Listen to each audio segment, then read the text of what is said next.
कश्मीर में सर्दियों के मौसम ने दस्तक दे दी है। गुलमर्ग, सोनमर्ग समेत वादी के सभी ऊपरी इलाकों में मौसम की पहली बर्फबारी हो गई है। पहाड़ों पर हुए हिमपात के चलते तापमान गिरा है, कुछ हिस्सों में सामान्य से नीचे चला गया। बर्फबारी के बाद से पर्यटकों की संख्या बढ़ गई है और बर्फबारी के बाद से पर्यटकों के चेहरे खिले हुए दिखाई दिए। इस नजारे को देखने के लिए गुलमर्ग बड़ी संख्या में लोग पहुंच रहे हैं, सोनमर्ग बड़ी संख्या में पहुंच रहे हैं और बर्फबारी के दौरान जो बर्फ से जुड़े हुए खेल हैं उनको भी लोग खेल रहे हैं, उनका भी लुत्फ उठा रहे हैं। ऊपरी इलाकों में ठंड बढ़ गई है, साथ ही श्रीनगर शहर में भी बर्फबारी के बाद से ठंड का एहसास लोगों को हो रहा है, वहां पर भी ठंड शुरू हो गई है।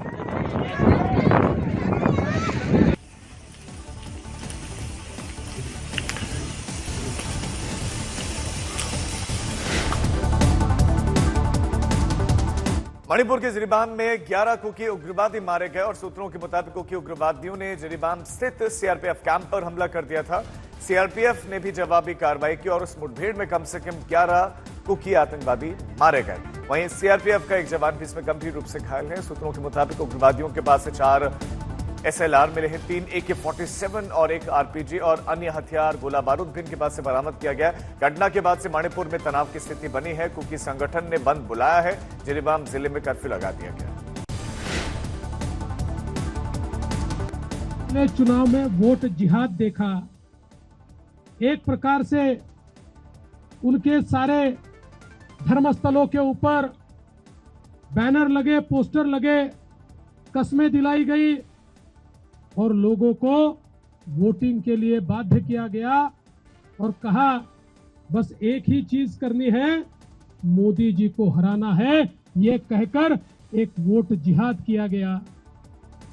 हम लोग थोड़े सोए हुए थे, इसलिए कई जगहों पर हम लोगों को मात खानी पड़ी, लेकिन अब वोट जिहाद का जवाब वोट के धर्म युद्ध से हमको देना है।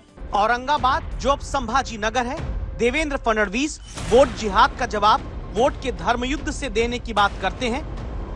असदुद्दीन ओवैसी जवाब देते हैं।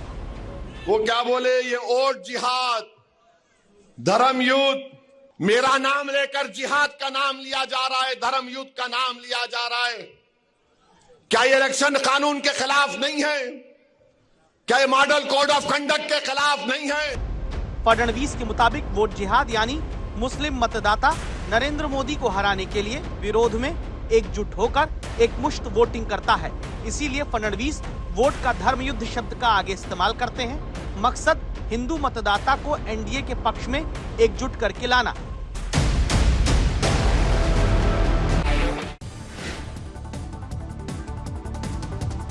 तो क्या सिर्फ मुस्लिम वोट के एकमुश्त बीजेपी के विरोध में पड़ने से समीकरण बदल रहा है? जानकार कहते हैं कि नहीं, असल में जैसे बटेंगे तो कटेंगे कहकर हिंदू वोट को एक साथ अपने पास में लाने का नारा दिया गया है। राजनीति के एक्सपर्ट्स के मुताबिक उसी तरफ वोट जिहाद की बात करके हिंदू वोट को सॉलिड अपने साथ जोड़ने की कोशिश में देवेंद्र फडणवीस जुटे हैं।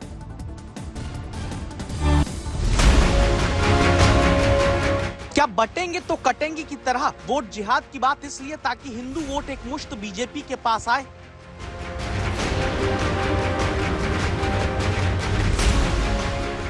वोट जिहाद शब्द कब और कहां कैसे शुरू हुआ, इसलिए आपको लोकसभा चुनाव के दौरान का एक बयान सुनवाते हैं। बहुत शर्म आती है जब मैंने आज ये सुना कि कुछ मुसलमानों ने आज यहाँ पर बैठ के मुकेश राजपूत की मीटिंग कराई। मुझे लगता है समाज से उनका हुक्का पानी बंद कर देना चाहिए। इतने मतलबी मत बनो कि बच्चों की जिंदगियों से खेलो, हमारे बच्चों की जानों से खेलो। खामोशी के साथ एक साथ होके वोटों का जिहाद करो। अक्लमंदी, खामोशी और एक साथ होकर वोटों के जिहाद की बात लोकसभा चुनाव के दौरान उत्तर प्रदेश की फर्रुखाबाद सीट पर समाजवादी पार्टी की तत्कालीन जिला उपाध्यक्ष करती मिली थी। इसके विरोध में तब प्रधानमंत्री नरेंद्र मोदी तक ने वोट जिहाद की बात करते विपक्षियों पर निशाना साधा था। कांग्रेस और इंडिया अलायंस के लोग कहते हैं कि मोदी के खिलाफ वोट जिहाद करो, वोट जिहाद। मुस्लिम वोट का लोकसभा चुनाव वाला हिसाब देखें तो 6 महीने पहले एनडीए को मुस्लिमों का वोट केवल 8% देश में मिला। इंडिया गठबंधन को 65% मुस्लिम वोट मिला। महाराष्ट्र में 12% मुस्लिम वोट एनडीए पाया। 74% इंडिया गठबंधन। लेकिन क्या इसकी वजह से केवल हिंदू वोट एकजुट करने के तरीके बीजेपी को आजमाने पड़ रहे हैं? जहां बटेंगे तो कटेंगे से लेकर एक है तो सेफ है तक के नारे और पोस्टर छप चुके हैं।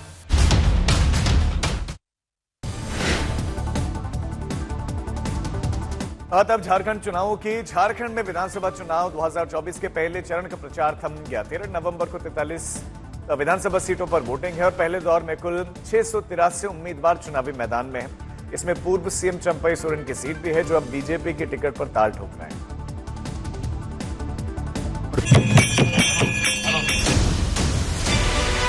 झारखंड विधानसभा चुनाव के पहले चरण के लिए थम गया, लेकिन इस पहले चरण के लिए एनडीए और इंडिया गठबंधन ने पूरी ताकत झोंक दी।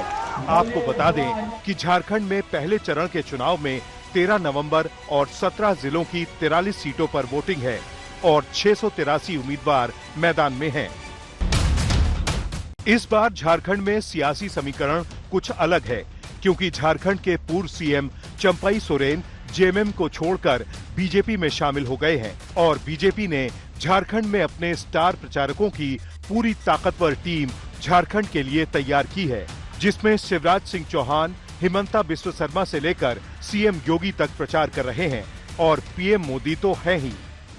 आपको बता दें कि 2019 के चुनावों में झारखंड में टैली रही BJP 13, Congress 8, JMM 17, JVM 1, NCP 1, RJD 1, निर्दलीय 2। लेकिन अब की बार बीजेपी झारखंड में सरकार बनाने के लिए ताकत झोंक रही है, तो इंडिया गठबंधन वाले भी सत्ता में वापसी के लिए हर मुमकिन कोशिश कर रहे हैं। सत्यजीत कुमार, रांची, आज तक।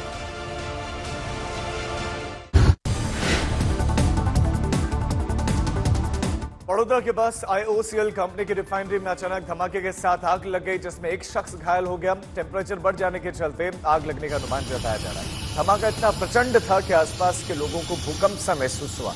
आग बुझाने के लिए बड़ौदा कॉर्पोरेशन और आसपास के फायर विभाग को बुलाया गया, उनकी मदद दी गई।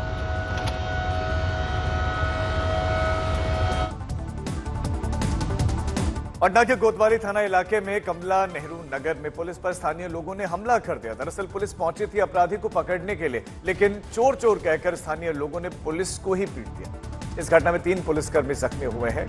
दरअसल 3 दिन पहले कमला नेहरू नगर में 3 साल की बच्ची गायब हुई थी। बच्चे की तलाश में सीसीटीवी फुटेज जांच की गई तो पता चला कि एक युवक लड़की के साथ जा रहा है, जिसे गिरफ्तार कर लिया गया और उसकी निशानदेही पर जगह जगह छापेमारी हुई।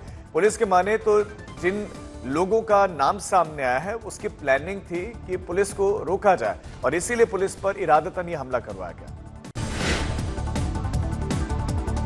मध्य प्रदेश के बैतूल में तलवारबाजी करने वाले 2 युवकों का पुलिस ने जुलूस निकाला और न्यायालय में पेश किया। रविवार को डांस क्लब को लेकर 2 गुटों में विवाद हुआ था, जिसमें एक गुट के युवक तलवार लहरा रहे थे। इस घटना का वीडियो सोशल मीडिया पर वायरल हुआ। पीड़ित पक्ष ने कोतवाली थाने में शिकायत भी दर्ज करवाई। पुलिस ने दोनों ही युवक समेत अन्य के खिलाफ आर्म्स एक्ट और मलबा का मुकदमा दर्ज किया। हरियाणा राजस्थान बॉर्डर के भिवाड़ी मोड़ पर रात के अंधेरे में एक लग्जरी कार की रफ्तार का कहर देखने को मिला। तेज रफ्तार कार एक दुकान को चीरते हुए दुकान के भीतर घुसी। इस घटना में कार और दुकान दोनों क्षतिग्रस्त हुए। कई वाहनों को भी टक्कर इस गाड़ी ने मारी। बंद दुकान के बाहर एक टेम्पो चालक अपने टेम्पो को खड़ा करके टेम्पो के भीतर ही सो रहा था। कार की टक्कर से वो पलट गया। गंभीर रूप से घायल टेम्पो चालक को अलवर रेफर किया गया है।